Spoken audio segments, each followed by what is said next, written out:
Pada video kali ini kita akan membahas tentang apa itu fungsi dalam Python dan bagaimana caranya kita membentuk sebuah fungsi. Nah, jadi fungsi sendiri merupakan building blocks atau unsur yang membentuk pada hampir semua program Python. Nah, sebelum ini kalian sudah melihat beberapa built-in function seperti print, len, dan round. Jadi built-in function itu merupakan fungsi-fungsi yang sudah ada dalam bahasa pemrograman Python sejak awal. Nah, selain itu, kita juga bisa membuat fungsi kita sendiri, yang mana dapat menampilkan tugas-tugas tertentu sesuai dengan kebutuhan kita. Nah, jenis fungsi seperti ini dikenal dengan istilah user-defined function.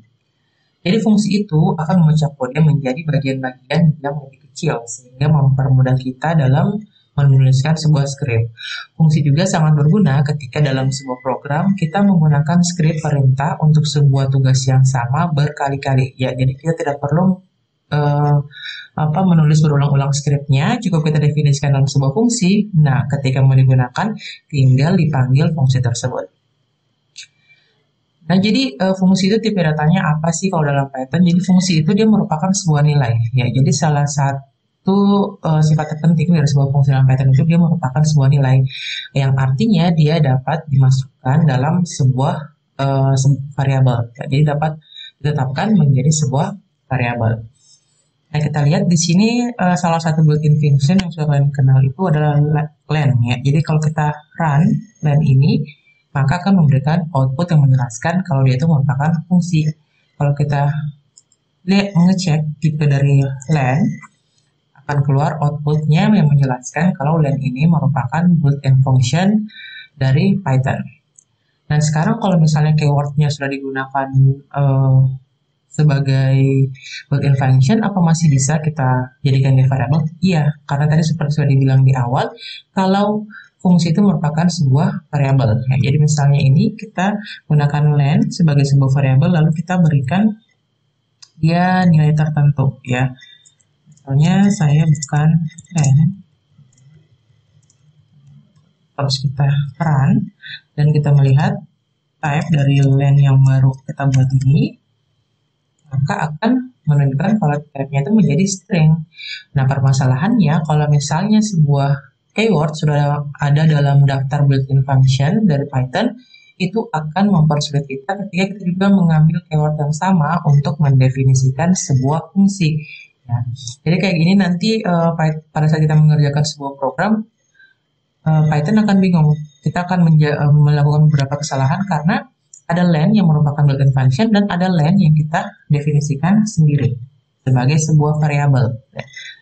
Nah, oleh karena itu penting untuk kalian ingat tidak boleh menggunakan keyword-keyword yang sudah menjadi keyword dalam built-in function, misalnya print, len, round, dan lain-lain.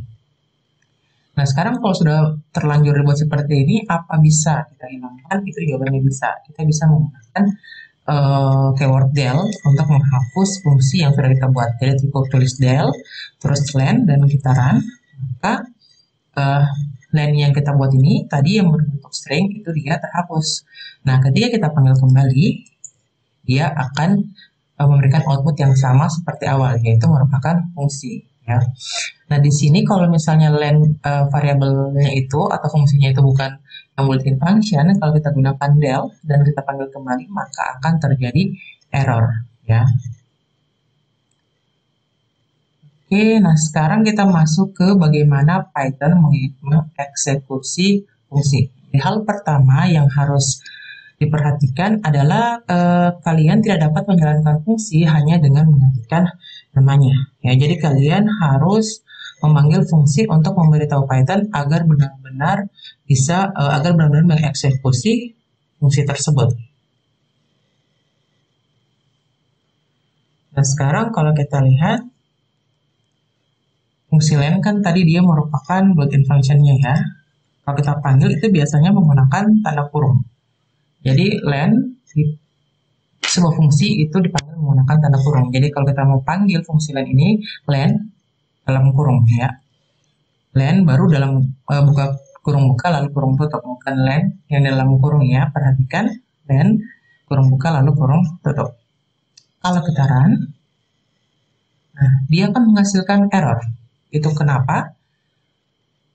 Nah, jadi dalam kurung dari sebuah fungsi itu dia bisa diberikan input ataupun tidak. Nah, jadi input yang dimasukkan ke dalam sebuah fungsi itu dikenal dengan istilah argumen. Jadi argumen itu adalah nilai yang dimasukkan ke fungsi sebagai input. Beberapa fungsi dapat dipanggil tanpa argumen, ya, dan beberapa lainnya itu juga dapat mengambil argumen sebanyak yang dimau atau yang diminta. Jadi bisa 100 argumen, bisa seberapa banyak yang dimau. Nah, sementara untuk fungsi len sendiri tadi, dia itu membutuhkan tepat satu argumen. Mungkin kalian sudah pernah mencobanya sebelumnya. Di dalam len itu, dalam kurungnya harus kita masukkan sebuah string untuk dihitung panjang dari string tersebut. Nah, ketika sebuah fungsi selesai dieksekusi, ia akan mengembalikan atau return sebuah nilai sebagai output. Nah, nilai-nilai ini biasanya bergantung pada nilai-nilai apapun dari argumen yang dimasukkan ke fungsi. Tapi itu tidak selalu kalau misalnya fungsinya tidak membutuhkan sebuah argumen. Kita selalu mau memahami proses apa sih yang terjadi ketika kita memanggil sebuah fungsi atau mengeksekusi sebuah fungsi dalam Python. Jadi ada 3 proses yang terjadi. Langkah-langkahnya itu yang pertama, fungsi itu dipanggil atau di-call dan argumen apapun diteruskan ke fungsi sebagai input. Terus fungsi dijalankan atau dieksekusi. Di sini ada tindakan-tindakan tertentu yang dilakukan terhadap argumen yang kita masukkan tadi. Dan langkah terakhir, fungsi dikembalikan atau di-returns.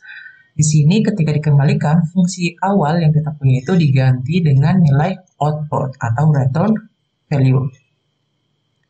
Nah, sekarang saya akan memberi contoh bagaimana proses itu dia bekerja. 3 proses tadi ya. Kita akan gunakan fungsi len. Jadi misalnya di sini kita mau cari panjang dari string Nusantara. Dan kita run, memberikan output 9. Nah, proses apa yang terjadi sehingga fungsi len ini dia memberikan output 9? Kita lihat, yang pertama, len itu dipanggil dengan argumen Nusantara. Ya, jadi inputnya di sini adalah Nusantara. Panjang dari string, terus yang kedua, panjang dari string ini dihitung berdasarkan definisi dari fungsi len ini. Ya, karena definisinya adalah menghitung jumlah objek yang ada di Nusantara. Bukan jumlah objek, jumlah karakter yang ada di string Nusantara. Ya, jadi dihitung yang mana menghasilkan nilai 9, ya, karena ada 9 karakter. Setelah itu, langkah yang terakhir, len mengembalikan nilai 9 dan mengganti fungsi yang dipanggil dengan len tersebut. Ya, jadi kan fungsi awalnya itu tadi len Nusantara. Ketika dikembalikan di step terakhir, yang keluar itu adalah output 9-nya. Ya, tidak ada lagi tertulis len Nusantara ini. Oke.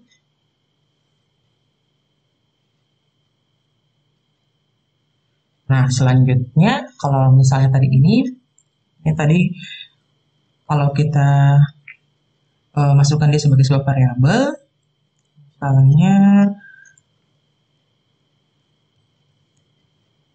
atas sama dengan kata kita run.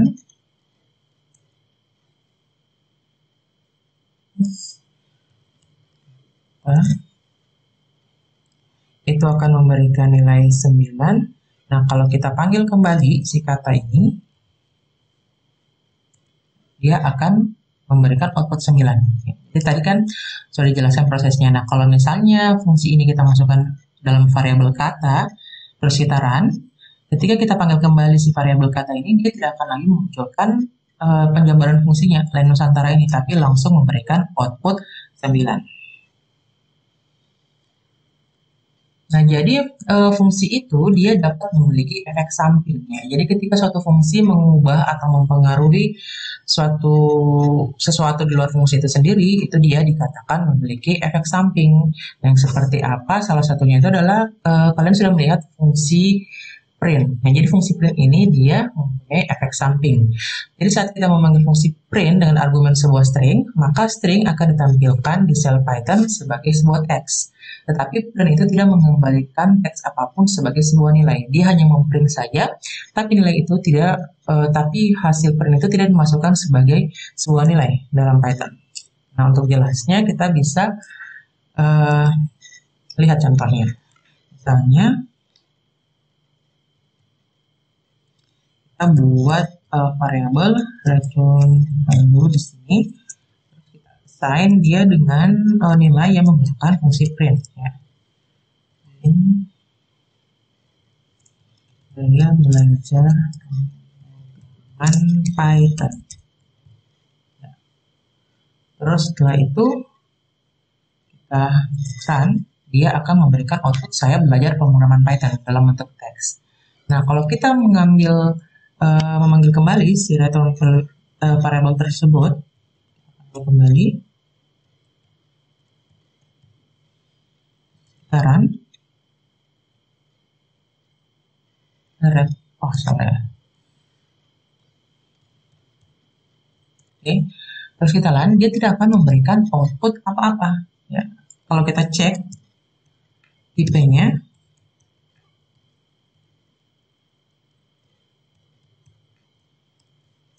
nah, dia akan memunculkan yang namanya non-type. Ya, jadi ketika kita memanggil fungsi print, maka teks yang diberikan itu adalah bukan return value yang seperti ada pada akhir sebuah fungsi, tapi dia hanya memberikan sebuah teks yang mana nanti kalau kita cek kembali dia itu tidak memiliki tipe data apa-apa atau tidak dimasukkan ke dalam Python. Nah, ini merupakan bentuk ini itu merupakan side effect atau efek samping dari fungsi print. Ini berbeda, jauh berbeda dengan tadi yang kalau len, kalau kita panggil kembali variabelnya, maka dia tetap akan memberikan output sesuai dengan return value-nya si len Nusantara ini. Sementara kalau print, dia tidak memberikan apalagi namanya kembalian yang seperti itu. Oke. Nah, tadi di awal sudah saya jelaskan kalau kita dapat membuat fungsi kita sendiri yang disebut dengan user defined function. Nah, untuk bisa membuat fungsi kita sendiri, kita harus memahami apa-apa saja yang harus ada dalam script untuk membentuk sebuah fungsi. Nah, jadi kalau kita membentuk sebuah fungsi, itu script kita harus memiliki dua bagian. Yang pertama adalah function signature, yang kedua adalah function body atau badan fungsinya. Jadi function signature ini dia mendefinisikan nama fungsi dan masukkan apapun yang diharapkan. Jadi masukan yang dimaksud adalah input atau argumen apapun yang mau kita masukkan. Terus ada function body, di mana function body ini dia berisi kode yang dijalankan setiap kali fungsi kita gunakan. Nah, misalnya di sini saya kasih contoh. Jadi function signature itu dia harus didahului oleh keyword yang namanya def. Def, terus kita masukkan nama fungsinya, terus kita masukkan daftar parameter, yang mana parameter itu menunjukkan input atau argumen yang diharapkan dari sebuah fungsi, terus yang paling penting harus ada tanda titik dua atau tanda kolon pada akhir barisnya. Nah, jadi kalau kita buat, ini kita membuat fungsi jadi gunakan def, ya itu, lihat kalau kita mengetikkan keyword untuk suatu tujuan keyword bawaan dari Python, maka teksnya itu dia akan berubah secara otomatis warnanya ya kalau kita menggunakan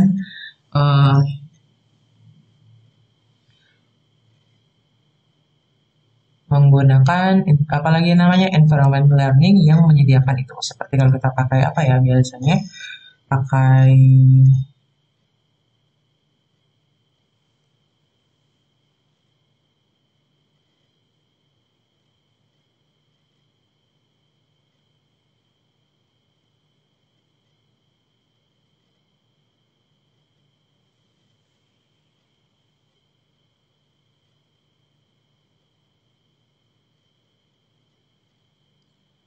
kalau kita pakai Python, idealnya Python, terus pakai Notepad atau pakai Visual Studio, maka ketika menuliskan keyword yang dia merupakan keywordnya Python, dia akan berubah warna seperti ini.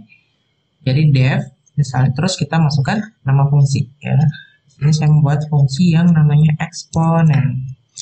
Kita kasih dalam kurung berapa argumen yang mau dimasukkan. Itu kita butuh di sini 2 argumen. Baru diakhiri tanda 2. Itu dia disebut sebagai function signature. Setelah itu kita buat function body-nya ya. Jadi function body itu dia harus menjorok ke dalam ya. Jadi harus menjorok ke dalam atau harus di spasi. Jadi di sini kita akan memasukkan apa yang harus dilakukan dengan argumen yang kita masukkan itu. Jadi di sini saya mau buat x pangkat y, jadi kita buat sebuah variabel di sini yang menunjukkan x pangkat y, lalu kita spasi, terakhir ada return pangkat, terus kita serang. Nah, sekarang bagaimana penjelasannya untuk fungsi ini? Jadi kita mulai dari function signaturnya dulu ya, tadi saya jelaskan. Jadi di definisi ini, yang menjadi keywordnya adalah keyword untuk membuat sebuah fungsi, itu harus ada def, ya, terus nama fungsinya eksponen, parameternya itu dia adalah x dan y, terus diakhiri dengan tanda titik 2. Oke, jadi sebuah fungsi itu dia bisa memiliki parameter atau input yang mau kita masukkan itu seberapapun kita mau, tapi dia juga bisa tidak memiliki parameter sama sekali. Jadi function body itu adalah kode yang akan dijalankan kapanpun fungsi digunakan di dalam program Anda. Nah, misalnya tadi yang sudah kita definisikan, function body-nya itu terdiri dari 2 baris. Baris yang pertama, di situ kita menciptakan variabel pangkat, yang mana dia diberikan nilai x pangkat y. Terus baris kedua itu disebut sebagai return statement. Ya, jadi return statement ini ditandai dengan keyword return. Kemudian diikuti variabel atau apapun yang mau kita munculkan sebagai hasil dari eksekusinya fungsi eksponen ini. Jadi istilahnya ini output yang kita mau hasilkan dari fungsi yang kita buat itu apa, itu ditulis setelah return statement. Nah, jadi ketika Python sampai pada return statement, maka Python akan berhenti menjalankan fungsi eksponen dan akan memberikan nilai dari pangkat. Oke, nah tadi seperti yang saya sudah jelaskan, kan harus ingat baris pada body ini harus dituliskan dalam spasi yang menjorok ke dalam, terus semua barisnya itu harus memiliki spasi yang sama, ya. Jadi tidak ada yang spasinya misalnya 4 ke dalam, terus yang setelahnya 2 ke dalam, itu tidak boleh. Nah, selain itu, semua yang ada di bawah function signature, di bawah def ini, dia itu akan dipahami sebagai function body. Jadi apapun yang ada di bawah sini dengan di indent, itu akan dipahami sebagai body dari fungsi yang kita definisikan. Nah, jadi misalnya di sini kita tambahkan print sebuah string, siapa Anda, ya, terus kita run, dia akan memberikan output siapa Anda. Tapi kalau misalnya ini kita masukkan dengan indent yang sama, jadi dengan spasi yang sama ya, dengan function body dari eksponen tadi, maka fungsi print ini akan dianggap sebagai body dari fungsi eksponen, ya, jadi tidak akan di return. Tapi kalau yang ini tadi dia dianggap terpisah dengan fungsi eksponen, sehingga dia dieksekusi tersendiri. Nah, tadi sudah ditekankan kalau setiap baris itu dia harus dispasi dengan jumlah yang sama. Nah, kalau misalnya kita punya spasi yang berbeda seperti ini, terus kita run, maka dia akan memberikan error. Di sini errornya unexpected indent. Jadi bukan spasi yang diharapkan dari kalau ada keyword def, ya. Terus misalnya kalau yang dalamnya, misalnya kita terus kita run, dia juga akan memberikan error. Oke, kecuali dia harus spasi yang sama, baru bisa dijalankan. Nah, ketika Python mengeksekusi return statement, fungsi akan berhenti dijalankan dan mengeluarkan nilainya. Jadi setiap baris kode yang dituliskan di bawah return statement itu dan menjadi bagian dari function body tidak akan pernah dijalankan. Ya, seperti yang tadi, yang sudah saya contohkan tadi, kalau misalnya di sini kita masukkan lagi misalnya fungsi print, sekarang, ya, maka yang di bawahnya return ini tidak akan dieksekusi. Okay. Jadi Python hanya akan mengeksekusi sebuah fungsi sampai pada returnnya saja, ya, return statementnya saja. Kita lihat kalau misalnya kita panggil fungsi ini, kita panggil, tadi sudah lihat kalau mau panggil sebuah Boolean function kita harus menggunakan dalam tanda kurung. Begitu juga kalau fungsi yang sudah kita definisikan dengan memasukkan argumen sesuai yang diminta. Jadi harus butuh tadi dua argumen x dan y. Jadi misalnya x-nya 2, y-nya 5. Ya, terus kita run, maka akan memberikan 30, nilai 32. Ya. Di sini lihat tadi yang print yang setelahnya return ini dia sama sekali tidak dieksekusi. Yang dieksekusinya hanya sampai di return setternya saja. Jadi berarti pangkatnya itu adalah 2 pangkat 5, terus di return variabel pangkat. Yang diberikan hasil 2 pangkat 5 itu adalah 32. Nah, jadi tidak seperti Boolean function, user defined function itu tidak tersedia sebelum kalian mendefinisikannya menggunakan keyword def. Ya, jadi kita harus mendefinisikan fungsinya dulu, baru kita panggil. Jadi tidak bisa kita panggil dulu ya. Misalnya kita anggap kita mau membuat fungsi hasil bagi yang menunjukkan pembagian dua bilangan. Terus kita langsung panggil saja. Ya, misalnya kita buat dalam sebuah variabel pembagian, terus kita langsung panggil fungsi hasil bagi, yang mana itu nanti akan membagi dua bilangan x, y. Bilangannya kita masukkan ya, misalnya 6 bagi 2, terus kita print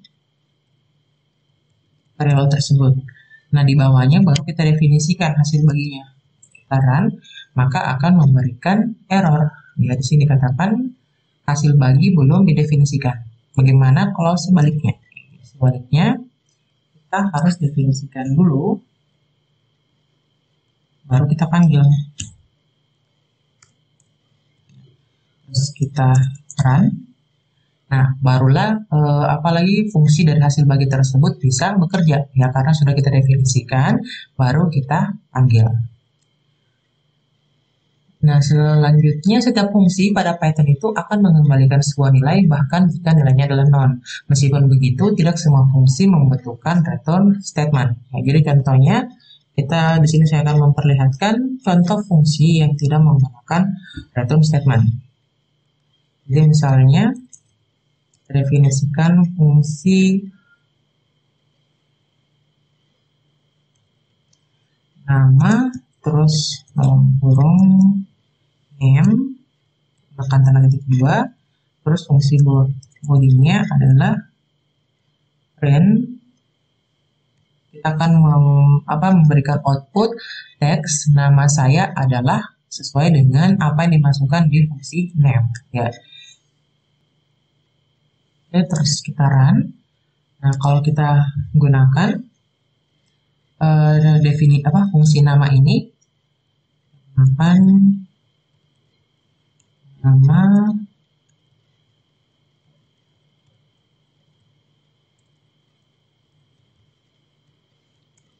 run, maka akan memberikan output Hi Emily sesuai dengan apa yang ada di function bodinya, ya. Nah, di sini harus kalian perhatikan juga apa yang dijadikan jenis data atau tipe data yang ada dalam argumen itu harus disesuaikan dengan inputnya, ya. Jadi misalnya di sini jenis datanya adalah string, ya, karena menggunakan fungsi print, maka yang kita masukkan harus dalam bentuk string. Ya, tidak bisa misalnya kita langsung masukkan saja nama terus Emily dan kita run, yaitu akan memberikan error. Karena fungsi print itu dia membutuhkan input berupa string, makanya fungsi nama yang kita buat ini, yang mana menggunakan fungsi print, itu dia juga harus memberikan input sebuah string, baru muncul. Nah, sekarang kalau misalnya kita masukkan tadi, ini dalam sebuah variabel nama saya, terus kita run, dan kita lihat type dari variabel nama saya, dia akan menunjukkan none. Ya, jadi tadi sudah seperti yang kita cek untuk fungsi print ini, dia itu akan memberikan non-type, yaitu itu juga berlaku untuk fungsi-fungsi lain yang dibuat tanpa return statement. Jadi nanti outputnya itu dia adalah non. Oke, selanjutnya kita masuk ke mendokumentasikan fungsi. Ya, jadi kalau misalnya kita sudah definisikan sebuah fungsi dalam script atau dalam program kita, maka fungsi tersebut akan tersimpan dalam database program kita. Ya, jadi kalau misalnya dia built-in function, dia itu sudah tersimpan dalam database Python. Nah, bagaimana caranya kita tahu kalau dia sudah tersimpan? Kita bisa menggunakan fungsi help untuk mengetahui penjabaran dari fungsi yang kita maksud. Misalnya untuk fungsi len, kita menggunakan help, baru len, dan kita run, maka akan keluar penjelasan tentang fungsi tersebut. Jadi help itu merupakan help lagi. Len itu dia merupakan built-in function yang mana akan memberikan output number atau bilangan jumlah item yang ada di sebuah string. Nah, sekarang bagaimana kalau kita mau melihat fungsi yang sudah kita buat tadi, fungsi hasil bagi. Menggunakan help dan kita run. Lihat di sini ada penjelasannya. Fungsi hasil bagi itu dia ada dalam program yang kita buat. Terus hasil dia membutuhkan 2 argumen. Tapi di sini kalian bisa lihat sendiri kalau penjelasan atau penjabaran dari fungsi hasil bagi ini sama sekali kurang membantu, ya. Dia sangat kurang membantu karena hanya menunjukkan kalau dia itu harus mendapatkan input 2 argumen, yaitu X dan Y. Tapi kita sama sekali tidak tahu nanti X dan Y ini akan diapakan. Jadi hasilnya akan seperti apa, kita tidak bisa membayangkan. Nah, untuk itu kita membutuhkan docstring, ya. Docstring sudah sempat dijelaskan di video awal saya, yang mana dia ini dokumentasi dalam sebuah fungsi yang menggunakan tanda kutip 3, ya. Jadi triple quote dia gunakan. Nah, bagaimana penggunaannya kita lihat. Jadi dia ini sangat berfungsi untuk menjelaskan atau menjabarkan definisi dari sebuah fungsi. Kita gunakan 3 ketik, terus kita jelaskan. Jadi fungsinya sebagai ini akan memberikan hasil bagian X terhadap Y. Lalu kita run dan kita panggil kembali menggunakan help.